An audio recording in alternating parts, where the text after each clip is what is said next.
Time to continue our story. The story of Gulliver's Travels. Part 3, Chapter 4.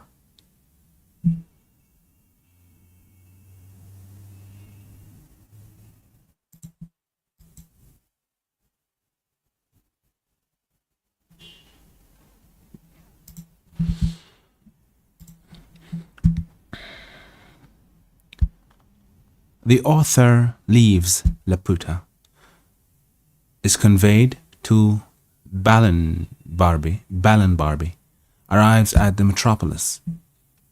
A description of the metropolis and the country adjoining.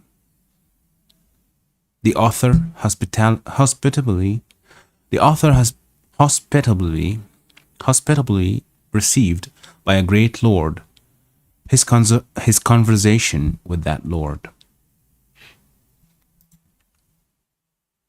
Although I cannot say that I was ill-treated in this island, yet I must confess I thought myself too much neglected, not without some degree of contempt, for neither prince nor people appeared to be curious in any part of knowledge, except mathematics and music,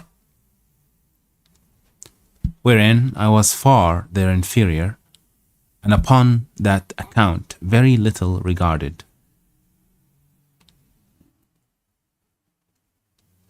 On the other side, after having seen all the curiosities of the island, I was very desirous to leave it, being heartily weary of those people.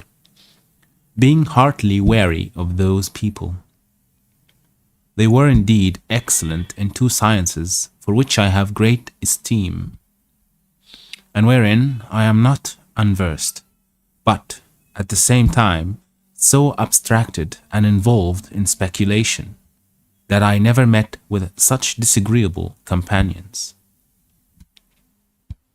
I conversed only with women, tradesmen, flappers, and court pages during 2 months of my abode there, by which at last I rendered myself extremely contemptible. Yet these were the only people from whom I could ever receive a reasonable answer.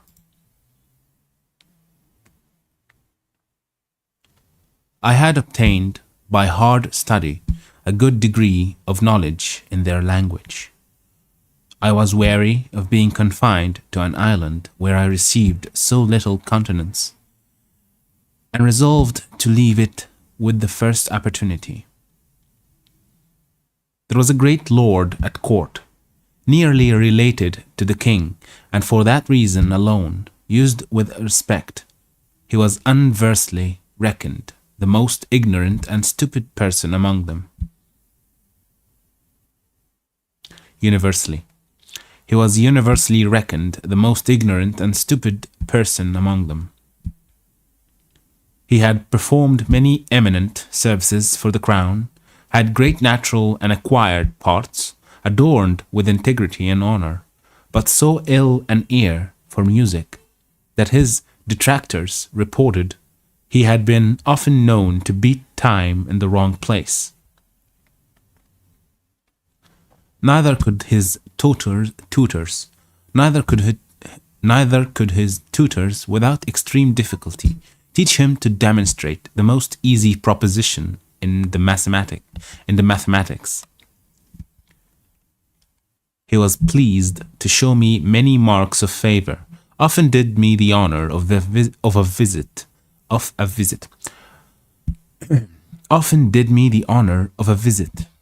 desired to be informed in the affairs of Europe, the laws and customs, the manners and learning of the several countries where I had traveled. He listened to me with great attention and made very wise observations on all I spoke. He had 2 flappers attending him for state, but never made use of them, except at court and in visits of ceremony, and would always command them to withdraw when we were alone together.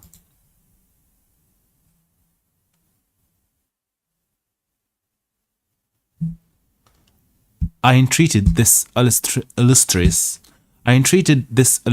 person to intercede in my behalf with His Majesty for leave to depart, which he accordingly did, as he was pleased to tell me, with regret, for indeed he had made me several offers very advantageous.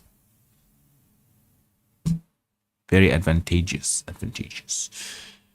Okay.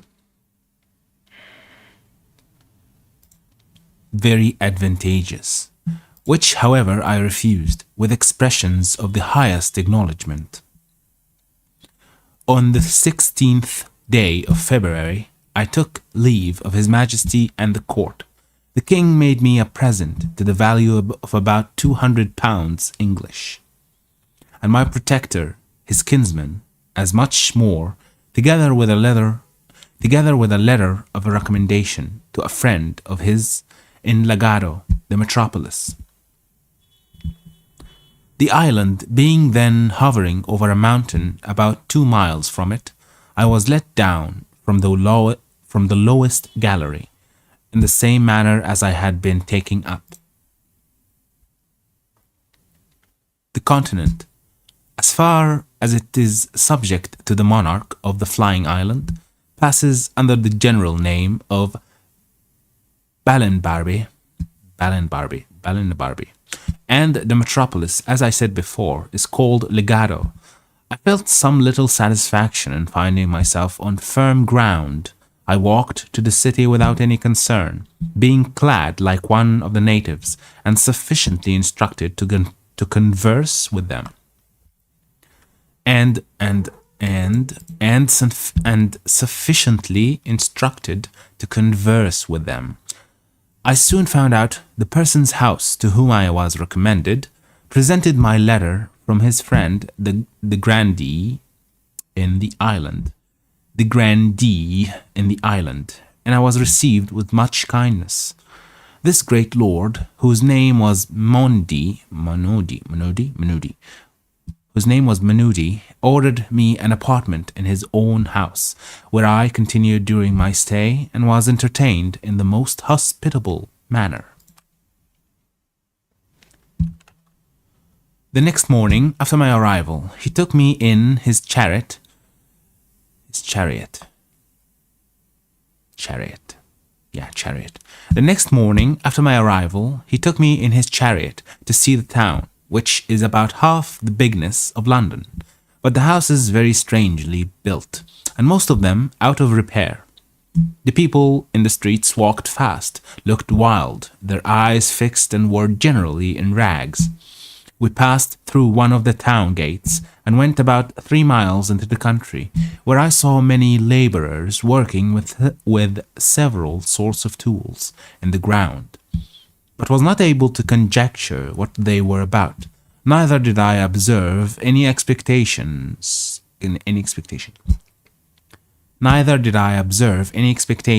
either of corn or grass. Although the soil appeared to be excellent, I could not forbear admiring at these odd appearances, both in town and country, and I made bold to desire my conductor that he would be pleased to explain to me what could be meant by so many busy heads, hands, and faces, both in the streets and the fields, because I did not discover any good effects they produced.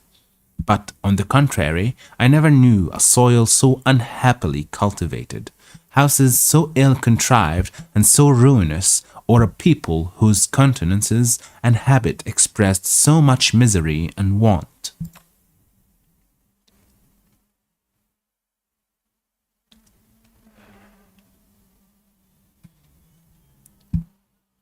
This lord, Minotti, was a person of the first rank and had been some years governor of Legado, but by a cabal of ministers was discharged for insufficiency. However, the king treated him with tenderness, as well as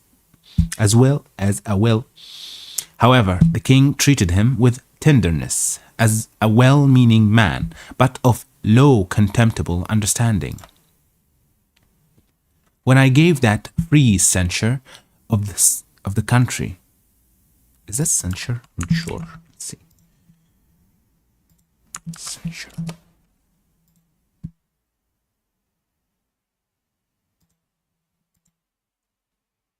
Censure. Yeah, censure. What does censure mean? It means to express severe disapproval of someone or something, especially informal statement. Okay. When I gave that free censure of the country and its inhabitants, he made no further answer than by telling me that I had not been long enough among them to form a judgment, and that the different nations of the world had different customs, with other common topics to the same purpose. But when we returned to his palace, he asked me how I liked the building, what absurdities I observed, and what quarrel I had with the dress or looks of his domestics.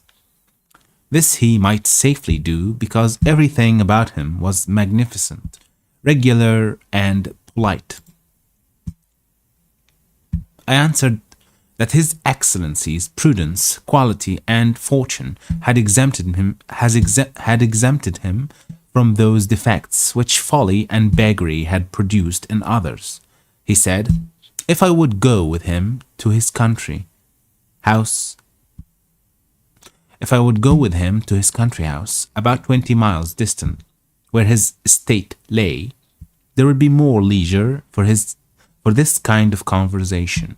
I told His Excellency that I was entirely at his disposal, and accordingly we set out next morning. During our journey, he made me observe the several methods used by farmers in managing their lands, which to me were wholly unaccountable.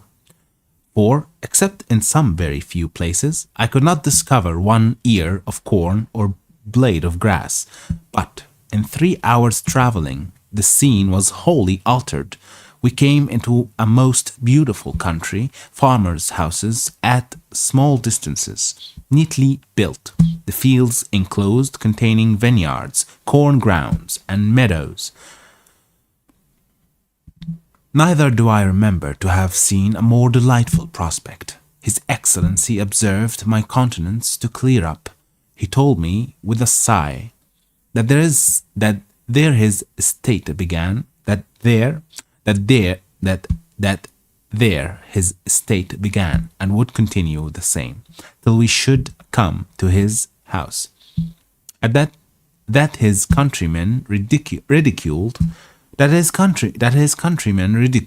despised him for managing his affairs no better, and for setting so ill an example to the kingdom, which, however, was followed by very few, such as were old and wilful and weak like himself. We came at length to the house, which was indeed a noble structure, built according to the best rules of ancient We came at length to the house, which was indeed a noble structure, built according to the best rules of ancient architecture. The fountains, gardens, walks, avenues, and grooves were all disposed with exact judgment and taste. I gave due praises to everything I saw, whereof His Excellency took not the least notice till after supper, when, there being no third companion, he told me with a very melancholy air that he doubted he must throw down his houses in town and country, to rebuild them after the present mode, destroy all his plantations, and cast others into such a form as modern usage destroy all his plantations and cast others into such a form as modern usage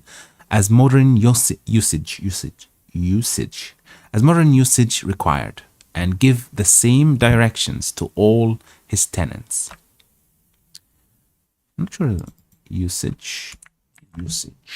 Yes, probably usage. Usage. Yeah. Usage. Yeah, usage. Good. Very good.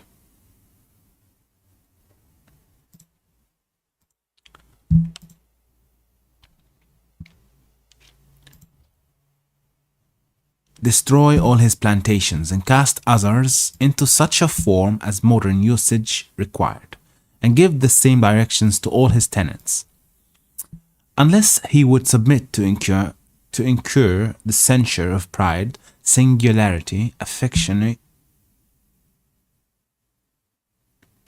Is that affectation? Probably affectation. Let's see. Affectation. Yeah, affectation. Okay. Affectation, ignorance, caprice, and perhaps increase his majesty's displeasure, that the admiration I appeared to be under would cease or diminish. When he had informed me of some particulars which probably I never heard of at court, the people there being too much taken up in their own speculations to have regard to what passed here below. The sum of his discourse was to this effect, that about 40 years ago certain persons went up to Laputa, either upon business or diversion, and after 5 months continuance, not sure, let's see, continuance, yeah, okay. And after 5 months' continuance, came back with a very little smattering in mathematics, but full of volatile spirits acquired in that airy region. That these persons, upon their return, began to dislike the management of everything below, and fell into schemes of putting all arts, sciences, languages, and mechanics upon a new foot. To this end, they procured a royal patent for erecting an academy of projectors in Legato, and the humor prevailed so strongly among the people that there is not a town of any consequence in the kingdom without such an academy. In these colleges, the professors contrive new rules and methods of agriculture and building, and new instruments and tools for all trades and manufactures, whereby, as they undertake, one man shall do the work of 10. A palace may be built in a week of materials so durable as to last forever, without repairing. All the fruits of the earth shall come to maturity at whatever season we think fit to choose, and increase 100-fold more than they do at present, with innumerable. And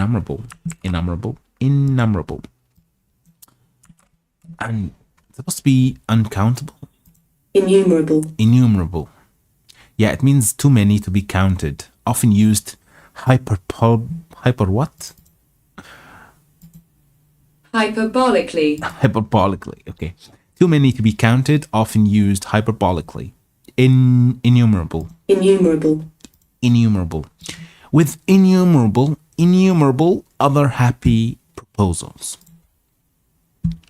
The only inconvenience is that none of these projects are yet brought to perfection, and in the meantime the whole country lies miserably waste, the houses in ruins, and the people without food or clothes, by all which, instead of being discouraged, they are 50 times more violently bent upon prosecuting their schemes.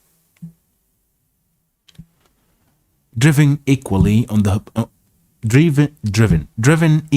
on by hope and despair, that as for himself, being not of an enterprising spirit, he was content to go on in the old forms, to live in the houses his ancestors had built, and act as they did in every part of life, without innovation. That some few other persons of quality and gentry had done the same, but were looked on with an eye of contempt and ill will as enemies to art, ignorant and ill commonwealth's men, preferring their own ease and sloth before the general improvement of their country.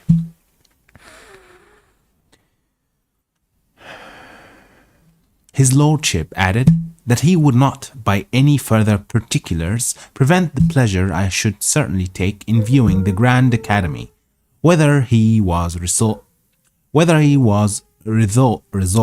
I should go.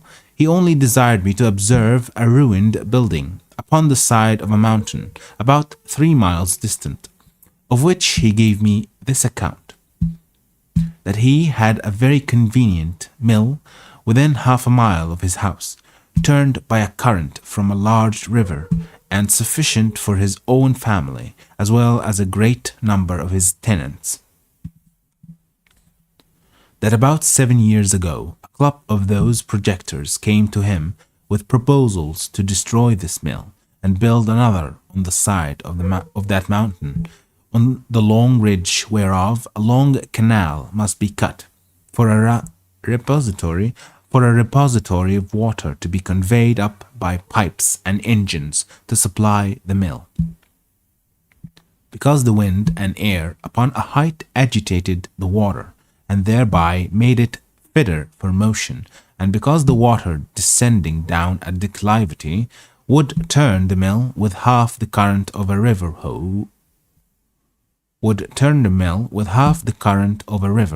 whose course is more upon a level.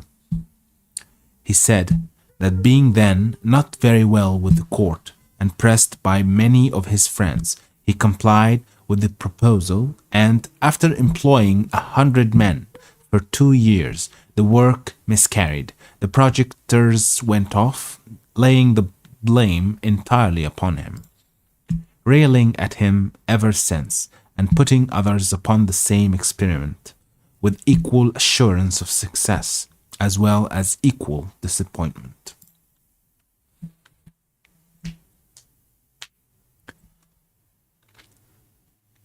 In a few days we came back to town, and His Excellency, considering the bad character he had in the academy, would not go with me himself, but recommended me to a friend of his to bear me company thither.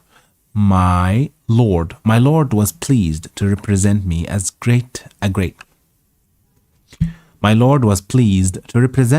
a great admirer of projects, and a person of much curiosity and easy belief, which indeed was not without truth, for I had myself been a sort of projector in my younger days.